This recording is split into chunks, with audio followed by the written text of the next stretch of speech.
Assalamualaikum warahmatullahi wabarakatuh. Perkenalkan, nama saya Indra Pramana dengan NIM 211011401403 dari kelas 08 TPLP 012. Tujuan saya membuat video ini untuk menyelesaikan tugas dari mata kuliah interaksi manusia dan komputer dengan dosen pengampu Ibu Intan Kumalasari, Eskom Mkom. Dalam kesempatan kali ini, saya ingin menyampaikan materi mengenai prinsip desain grafik. Apa sih prinsip desain grafik itu? Oke, kali ini berikan saya kesempatan untuk sedikit menjelaskan apa itu prinsip desain grafik. Prinsip desain grafik itu bisa diibaratkan seperti panduan atau aturan dasar yang membantu kita membuat desain yang enak dilihat orang, gampang dipahami, dan bisa menyampaikan pesan dengan jelas. Jadi, waktu kita bikin desain, entah itu poster, brosur, konten Instagram, atau apapun itu, kita nggak cuma asal taruh gambar dan tulisan, tapi ada aturannya supaya hasil akhir kelihatan rapi, menarik, dan profesional. Misalnya begini, bayangin kalian bikin poster untuk acara sekolah. Kalau kalian asal tempel gambar, kasih tulisan judul di pojok, terus warna-warni yang bertabrakan, pasti yang dilihat bingung atau malah mereka tuh malas baca. Nah, prinsip desain inilah yang bikin desain kalian bisa kelihatan niat dan gampang dimengerti orang. Di sini ada beberapa prinsip penting yang sering dipakai. Yang pertama ada keseimbangan. Prinsip keseimbangan ini maksudnya adalah bagaimana kita menempatkan elemen-elemen desain seperti gambar, teks, warna, dan bentuk dengan cara yang merata supaya tidak ada bagian yang terlihat berat sebelah. Ibaratnya seperti kalian menata barang di rak, atau kalau semua ditaruh di satu sisi kelihatan miring kan, dan nggak enak dilihat. Nah, dalam desain juga sama, elemen-elemen itu harus ditempatkan dengan seimbang supaya mata orang yang melihatnya merasa nyaman. Yang kedua ada penekanan.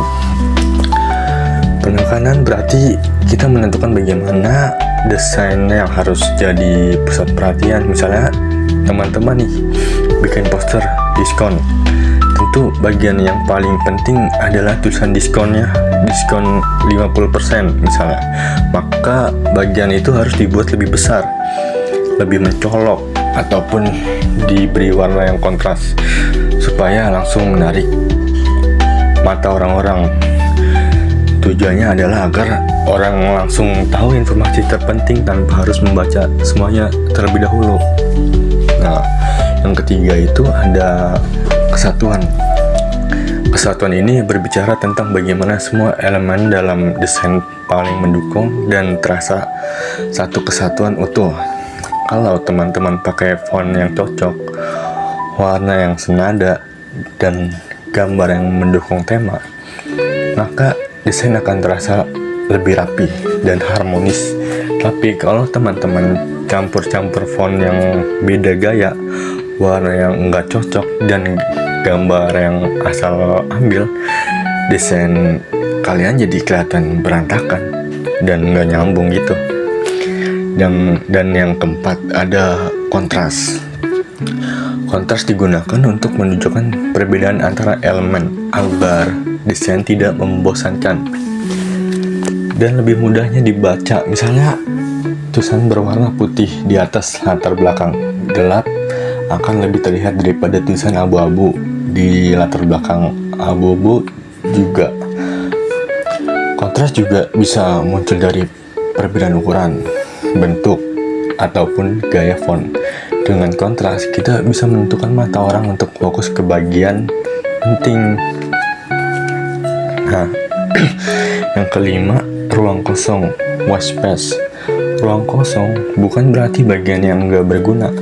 Justru itu penting banget untuk bikin desain. terasa lapang dan enggak sumpek. Kadang orang mikir kalau desain itu harus penuh dengan isi, padahal sebenarnya ruang kosong bisa bikin elemen-elemen yang penting jadi lebih menonjol. Ruang kosong memberi napas pada desain, bikin enggak mata capek walaupun melihatnya lebih lama. Dan yang keenam ada proporsi. Proporsi adalah tentang ukuran.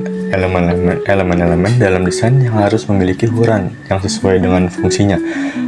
Judul tentu harus lebih besar dan isi teks dan gambar utama harus lebih mencolok daripada gambar pendukung.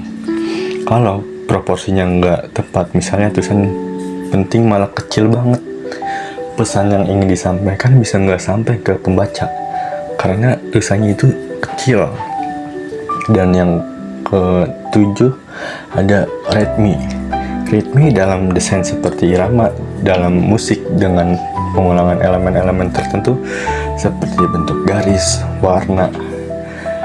Desain bisa terasa mengalir dan tidak membingungkan. Ritme bisa membuat mata orang mengikuti alur desain dari satu bagian ke bagian lainnya dengan nyaman tanpa merasa loncat sana, loncat sini, atau membingungkan harus mulai dari mana. Nah, itu dia beberapa hal penting dalam prinsip desain grafik yang saya jelaskan. Oke, jadi kalau mau bikin desain yang kelihatan bagus, jangan cuma mikir yang penting keren gitu, tapi juga harus tahu cara biar desain itu tuh bagaimana sih enak dilihat dan pesannya sampai. Prinsip desain grafik ini sepertinya logika dibalik keindahannya gitu. Misalnya kita mungkin nggak sadar waktu lihat desain yang bagus, tapi sebenarnya ada aturan-aturan yang membuat desain itu menarik.